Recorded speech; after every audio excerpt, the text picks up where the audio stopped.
இன்று மே மாதம் 6ஆம் தேதி 2025. இன்று வாசவி ஜெயந்தி நாள். இன்றைய தினராசி பலன். மேஷம் பெண்களுக்கு நன்மை தரும் நாள். ரிஷபம் கலைஞர்களுக்கு கிடைக்கிற வாய்ப்பை நல்லபடியாக பயன்படுத்தும் நாள். மிதுனம் விவசாயிகளுக்கு திடீர் லாபம் குறையும். கடகம் மாணவர்களுக்கு அனுகூலமான நாள்.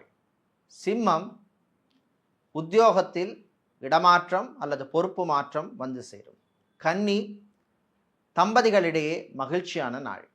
துலாம் பிரிந்தவர்கள் ஒன்று சேர்வதில் இருந்த பிரச்சனைகள் குறையும். விருச்சிகம் வேலையில் கவனம் தேவை. தனுசு தாய் தந்தையரின் ஆரோக்கியத்தில் கவனம் தேவை. மகரம் சந்திராஷ்டமம் இருப்பதனால் புது முயற்சிகளிலே இழுபறி நிலைமை ஏற்படும். கும்பம் வெளிநாட்டில் உள்ளவர்களுக்கு பண நெருக்கடி ஏற்படும். மீனம் நண்பர்கள் வழியிலே தேவையில்லாத மன கவலை ஏற்படும்.